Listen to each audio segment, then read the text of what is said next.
विश्वामित्र का आश्रम चलते चलते वे वन के अंधकार से निकलकर ऐसे स्थान पर पहुँचे जो भगवान भास्कर के दिव्य प्रकाश से आलोकित हो रहा था और सामने नाना प्रकार के सुंदर वृक्ष, मनोरम उपत्यका एवं मनोमुग्धकारी दृश्य दिखाई दे रहे थे।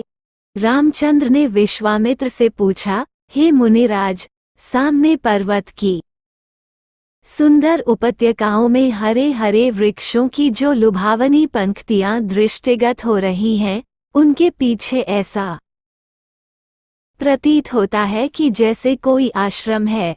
क्या वास्तव में ऐसा है या यह मेरी कल्पना मात्र है? वहाँ सुंदर सुंदर मधुरभाषी पक्षियों के झुंड भी दिखाई दे रहे हैं, जिससे प्रतीत होता है कि मेरी कल्पना निराधार नहीं है। विश्वामित्र जी ने कहा, हे वत्स, ये वास्तव में आश्रम ही है और इसका नाम सिद्धाश्रम है। ये सुनकर लक्ष्मण ने पूछा, गुरुदेव, इसका नाम सिद्धाश्रम क्यों पड़ा? विश्वामित्र जी ने कहा, इस संबंध में भी एक कथा प्रचलित है। प्राचीन काल में बलि नाम का एक राक्षस था।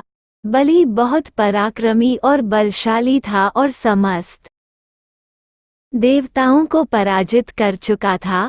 एक बार उसी बलि ने यहाँ पर एक महान यज्ञ का अनुष्ठान किया था। इस यज्ञानुष्ठान से उसकी शक्ति में और भी वृद्धि हो जाने वाली थी। इस बात को विचार करके देवराज इंद्र अत्यंत भयभीत हो गया। इंद्र समस्त देवताओं को साथ लेकर भगवान विष्णु के पास पहुंचा और उनकी स्तुति करने के पश्चात उनसे प्रार्थना की, हे त्रिलोकीनाथ, राजा बलि ने समस्त देवताओं को परास्त कर दिया है और अब वो एक विराट यज्ञ कर रहा है। वो महादानी और उदार हृदय राक्षस है। उसके द्वार से कोई भी याचक खाली हाथ नहीं लौटता।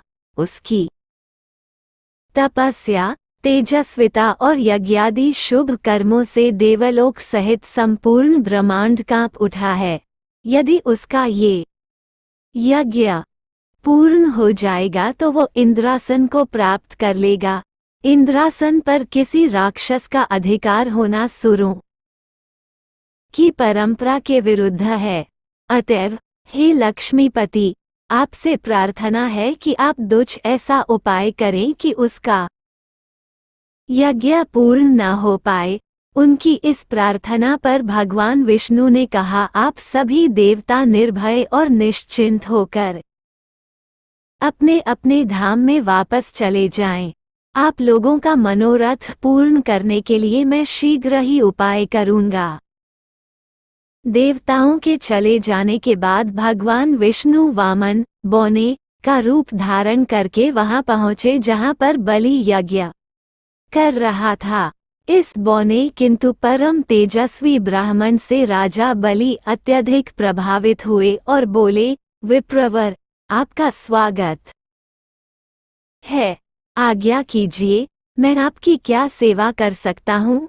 बलि के इस तरह कहने पर वामन रूपधारी भगवान विष्णु ने कहा, राजन, मुझे बैठकर भगवान का भजन करने के लिए सिर्फ 2.5 चरण भूमि की आवश्यकता है।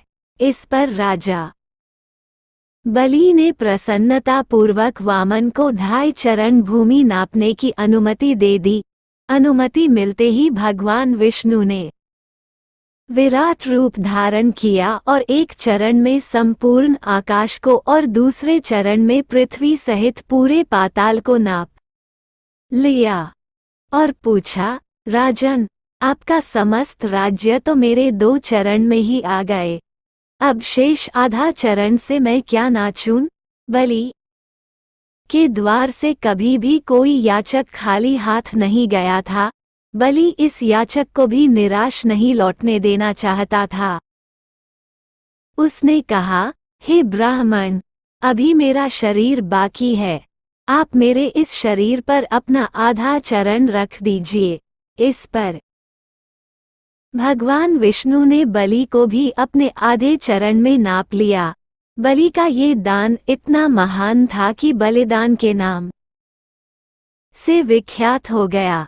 भगवान विष्णु ने बलि की दानशीलता से प्रसन्न होकर उसे वरदान दिया कि यह स्थान सदा पवित्र माना जाएगा, सिद्धाश्रम कहलाएगा और यहाँ तपस्या करने वाले को शीघ्र ही समस्त सिद्धियां प्राप्त होंगी। उसी समय से यह स्थान सिद्धाश्रम के नाम से विख्यात है और बहुत से ऋषि मुनि यहाँ तपस्या करके मुक्ति लाभ करते हैं। मेरे स्वयं का आश्रम भी इसी स्थान पर है। मैं यहीं बैठकर अपना यज्ञ संपन्न करना चाहता हूँ। जब जब मैंने यज्ञ प्रारंभ किया तब तब राक्षसों ने उसमें बाधा डाली है और उसे कभी पूर्ण नहीं होने दिया। अब तुम आ गए हो और मैं निश्चिंत होकर यज्ञ पूरा कर सकूंगा। इस प्रकार की बातें करते हुए विश्वामित्र ने राम और लक्ष्मण के साथ अपने आश्रम में पदार्पण किया। वहां रहने वाले समस्त ऋषि मुनियों और उनके शिष्यों ने उनका स्वागत सत्कार किया। राम ने विनीत स्वर में गुरु विश्वामित्र से कहा, मुनिराज, आप आज ही यज्ञ का शुभारंभ कीजिए।